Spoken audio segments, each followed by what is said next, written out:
ओम शांति। आज बाप दादा के 14 दिसंबर 2021 के ईश्वरीय महावाक्य हैं। मीठे बच्चे, तुम अभी सच्चे सच्चे सत्संग में बैठे हो। तुम्हें सचखंड में जाने का मार्ग सत्य बाप बतला रहे हैं। प्रश्न: किस निश्चय के आधार पर पावन बनने की ताकत स्वतः आती है? उत्तर: यदि निश्चय हो कि इस मृत्यु लोक में अब हमारा यह अंतिम जन्म है, इस पतित दुनिया का विनाश होना है, बाप की श्रीमत है पावन बनो, तो पावन दुनिया के मालिक बनेंगे। इस बात के निश्चय से पावन बनने की ताकत स्वतः आती है। गीत: आखिर वह दिन आया आज। ओम शांति। मीठे मीठे रूहानी बच्चों ने गीत सुना। यह गीत तुम्हारे लिए हीरे जैसा है और जिन्होंने बनाया उन्हों के लिए कौड़ी जैसा है। वह तो जैसे तोते माफिक गाते हैं, अर्थ कुछ भी जानते नहीं हैं। तुम अर्थ समझते हो। अब वह दिन आया है जबकि कलयुग बदल सतयुग, यह पतित दुनिया बदल पावन दुनिया होनी है। मनुष्य पुकारते भी हैं कि हे पतित पावन आओ। पावन दुनिया में कोई पुकारेंगे नहीं। तुम इस गीत के अर्थ को अच्छी तरह जानते हो, वो लोग नहीं जानते। तुम जानते हो भक्ति कल्ट आधा कल्प चलता है।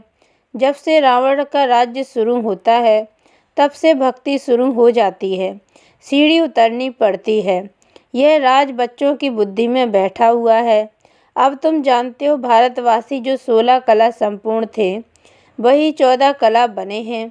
जरूर 16 कला जो बने होंगे वही 14 कला बनेंगे ना, नहीं तो कौन बनेंगे?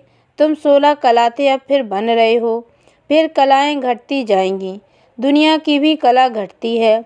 मकान जो पहले सतो प्रधान है वह तो तमो प्रधान जरूर होना है।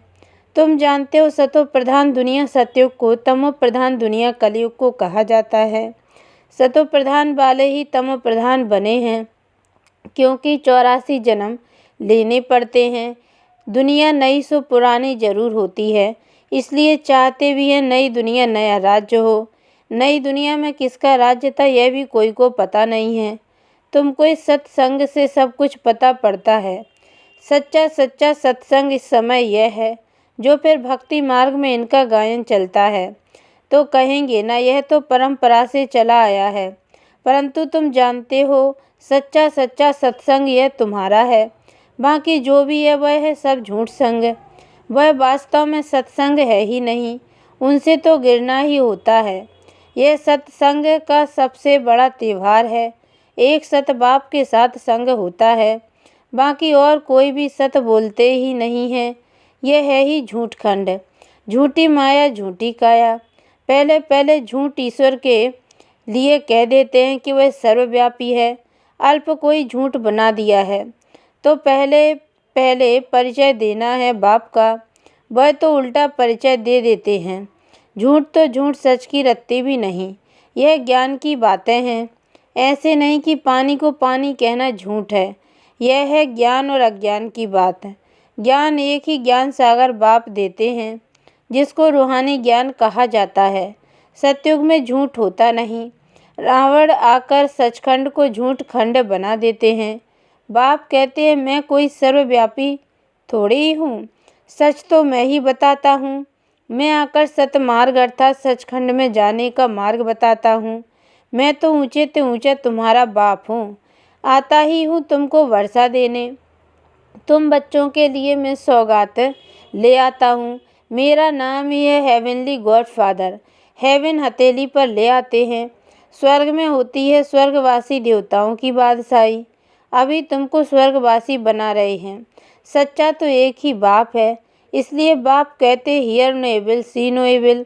ये सब मरे पड़े हैं, कब्रिस्तान है, इनको देखते भी नहीं देखना है।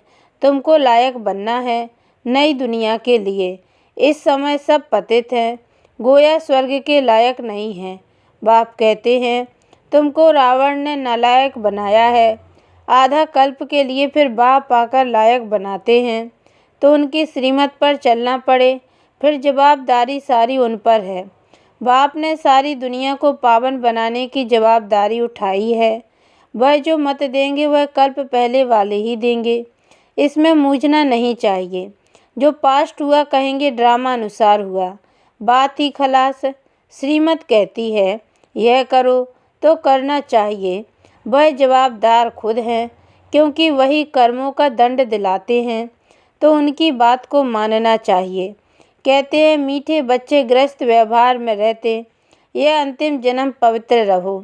इस मृत्यु लोक में यह हमारा अंतिम जन्म है। यह बात जब समझे तभी पावन बन सके।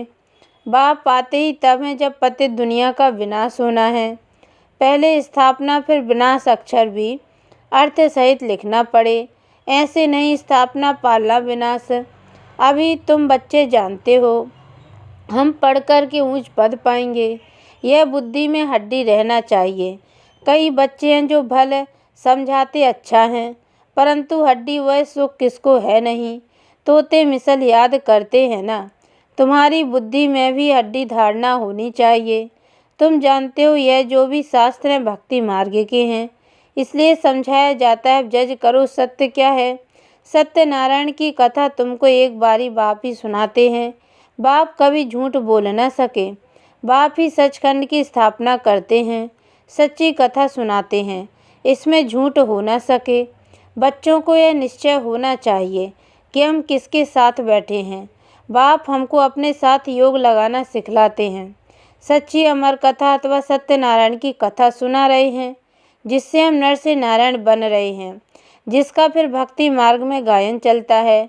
यह बुद्धि में रहना चाहिए। हमको कोई मनुष्य नहीं पढ़ाते हैं, हम आत्माओं को रूहानी बाप पढ़ाते हैं। शिव बाबा जो हम आत्माओं का बाप हैं वह हमको पढ़ाते हैं। शिव बाबा के सम्मुख कब हम बैठे हैं। मधुबन में आते हैं तो नशा चढ़ता है, यहाँ तुमको रिफ्रेशमेंट मिलती है। तुम रियलाइज करते हो तो यहाँ थोड़ा समय भी आने से रिफ्रेश हो जाते हैं। बाहर में तो गोरख धंधा आदि रहता है। बाप कहते हे आत्माएं, बाप आत्माओं से बात करते हैं। बाप भी है निराकार, उनको कोई जानते नहीं, न ब्रह्मा विष्णु शंकर को जानते हैं। चित्र तो सबके पास है। कागज का चित्र देख कोई तो फाड़ देते हैं, कोई तो फिर देखो कितना दूर दूर जाकर कितनी पूजा आदि करते हैं।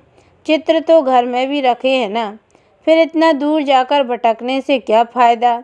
अभी तुम बच्चों को यह ज्ञान मिला है, इसलिए वह फालतू लगता है। कृष्ण तो यहाँ भी गोरा या सांवरा पत्थर का बन सकता है, फिर जगन्नाथपुरी में क्यों जाते हैं।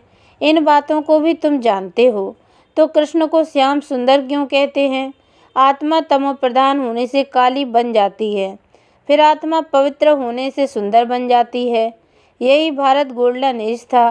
5 तत्वों की भी नेचुरल ब्यूटी रहती है, शरीर भी ऐसे सुंदर बनते थे। अभी तत्व भी तमो प्रधान होने के कारण शरीर भी ऐसे सांवरे, कोई टेढ़ा कोई लूला लंगड़ा आदि बनते रहते हैं। इनको कहा जाता है नर्क। यह तो माया का पॉम्प है। विलायत में बत्तियां ऐसी हैं जो रोशनी होती है, बत्तियां नहीं दिखाई पड़ती हैं, वहाँ भी ऐसी रोशनी होती है।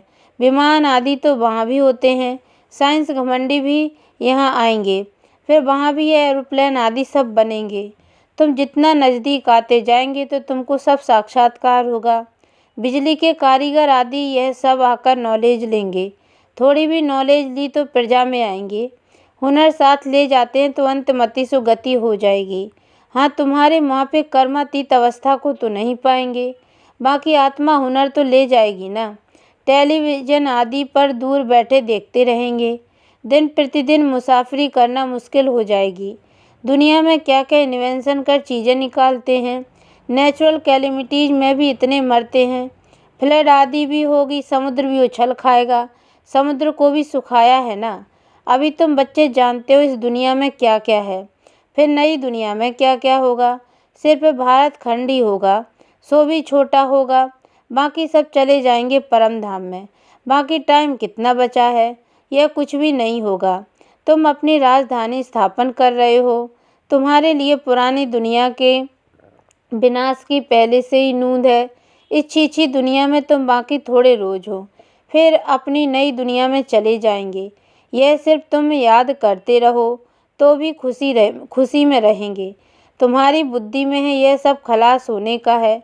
यह सब इतने खंड रहेंगे नहीं, प्राचीन भारत खंड ही रहेगा। भलग्रस्त व्यवहार में रहो, काम आदि करते रहो, बुद्धि में बाबा की याद रहे। तुमको यह मनुष्य से देवता बनने का कोर्स उठाना है। गृहस्थ व्यवहार में रहते, नौकरी करते बाप को और चक्र को याद करो। एकांत में बैठकर विचार सागर मंथन करो। कुदरती आपदाएं आएंगी जिससे सारी दुनिया खत्म हो जाएगी। सतयुग में बहुत थोड़े मनुष्य रहते हैं। वहाँ कैनाल शादी की दरकार नहीं। यहाँ तो कितने कैनाल्स खोदते हैं। नदियाँ तो अनादि हैं। सतयुग में जमुना का कंठा होगा। वहाँ सब मीठे पानी के ऊपर महल होंगे। यह बॉम्बे होगी नहीं। इनको कोई नई बॉम्बे थोड़ी कहेंगे। तुम हर एक बच्चे को समझना है कि हम स्वर्ग के लिए राज्य स्थापन कर रहे हैं। फिर यह नर्क रहेगा ही नहीं। रावणपुरी खत्म हो जाएगी, रामपुरी स्थापन हो जाएगी। तमो प्रधान पृथ्वी पर देवताएं पैर धर न सकें। जब चेंज होगी तब पांव धरेंगे। इसलिए लक्ष्मी को जब बुलाते हैं तो सफाई आदि करते हैं, लक्ष्मी का आवाहन करते हैं, चित्र रखते हैं, परंतु उनके ऑक्यूपेशन का किसको पता नहीं है। इसलिए आइडल प्रस्ती कहा जाता है। पत्थर की मूर्ति को भगवान कह देते हैं। इन सब बातों को तुम बच्चे अभी समझते हो। परमात्मा ही बैठ समझाते हैं। आत्मा आत्मा को समझा ना सके। आत्मा कैसे और क्या क्या पार्ट बजाती है वह भी तुम अभी समझा सकते हो। बाबा आकर रियलाइज कराते हैं कि आत्मा क्या चीज़ है। मनुष्य तो ना आत्मा को ना परमात्मा को जानते हैं, तो उनको क्या कहेंगे। मनुष्य होते हुए चलन जैसे जानवर मिसल है। अभी तुमको ज्ञान मिला है। सीढ़ी पर किसको समझाना तो बड़ा सहज है, सो भी हड्डी समझाना चाहिए। हम भारतवासी जो देवी देवता धर्म वाले थे वह कैसे सतो प्रधान बने, फिर सतो रजो तमो में आए। ये सब बातें धारण करनी होती हैं, तभी विचार सागर मंथन होगा। धारणा ही नहीं होगी तो विचार सागर मंथन हो न सके।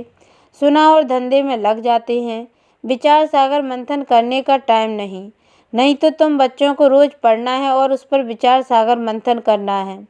मुरली तो कहाँ भी मिल सकती है। विशाल बुद्धि होने से पॉइंट को समझ लेते हैं। बाबा रोज समझाते हैं। किसको समझाने के लिए? पॉइंट तो बहुत हैं। गंगा पर भी तुम जाकर समझा सकते हो। सर्व का सदगति दाता बाबा है। यह पानी की गंगा, तुम क्यों मुफ्त में पैसा बर्बाद करते हो? अगर गंगा स्नान से पावन बन सकते हैं तो गंगा पर बैठ जाओ, बाहर निकलते ही क्यों हो? बाप तो कहते हैं श्वासोश्वास मुझे याद करो। यही योग अग्नि है। योग अर्थात याद। समझानी तो बहुत है, परंतु कोई सतो प्रधान बुद्धि है तो झट समझ जाते हैं। कोई रजो कोई तमो बुद्धि भी है। यहाँ क्लास में नंबर वार नहीं बिठाया जाता, नहीं तो हार्ट फेल हो जाए। ड्रामा प्लान अनुसार किंगडम पूरी स्थापन हो रही है। फिर सतयुग में थोड़ी बाप पढ़ाएगा। बाप की पढ़ाई का एक ही समय है। फिर भक्ति मार्ग में झूठी बातें बनाते हैं। वंडर तो यह है जो पूरे 84 जन्म लेते हैं उनका नाम गीता पर डाल दिया है, और जो पुनर्जन्म रहे थे उनका नाम गुम कर दिया है। तो 100% झूठ हो गया ना। बच्चों को बहुतों का कल्याण करना है। तुम्हारा सब कुछ है गुप्त। यहाँ तुम ब्रह्मा कुमार कुमारियाँ अपने लिए स्वर्ग की सूर्यवंशी चंद्रवंशी राजधानी स्थापन कर रहे हो। यह भी किसकी बुद्धि में नहीं आएगा। तुम्हारे में भी भूल जाते हैं तो दूसरे फिर क्या जानेंगे। तुम यह नहीं भूलो तो सदैव खुशी में रहो। भूलने से ही गुटखा खाते हो। अच्छा, मीठे मीठे सिकी लदे बच्चों प्रति माता पिता बाप दादा का याद प्यार और गुड मॉर्निंग। रूहानी बाप की रूहानी बच्चों को नमस्ते, और हम रूहानी बच्चों की ओर से भी रूहानी माता पिता बाप दादा को याद प्यार और गुड मॉर्निंग बाबा नमस्ते। धारणा के लिए मुख्य सार है। पहली पॉइंट है हड्डी जिगरी सुख का अनुभव करने के लिए बाप जो सुनाते पढ़ाते हैं उसे बुद्धि में धारण करना है। विचार सागर मंथन करना है। दूसरी पॉइंट है इस कब्रिस्तान को देखते भी नहीं देखना है। Hear no evil see no evil. नई दुनिया के लायक बनना है। वरदान कंबाइंड रूप की सेवा द्वारा आत्माओं को समीप संबंध में लाने वाले कंबाइंड रूपधारी भव। सिर्फ आवाज़ द्वारा सेवा करने से प्रजा बनती जा रही है, लेकिन आवाज़ से परे स्थिति में स्थित हो, फिर आवाज़ में आओ। अव्यक्त स्थिति और फिर आवाज़, ऐसे कंबाइंड रूप की सेवा बारिश बनाएगी। आवाज़ द्वारा प्रभावित हुई आत्माएं अनेक आवाज़ सुनने से आवागमन में आ जाती हैं, लेकिन कंबाइंड रूपधारी बन कंबाइंड रूप की सेवा करो तो उन पर किसी भी रूप का प्रभाव पड़ नहीं सकता। स्लोगन: साधनों में बेहद के वैराग्य वृत्ति की साधना मर्ज होने ना दो। ओम शांति।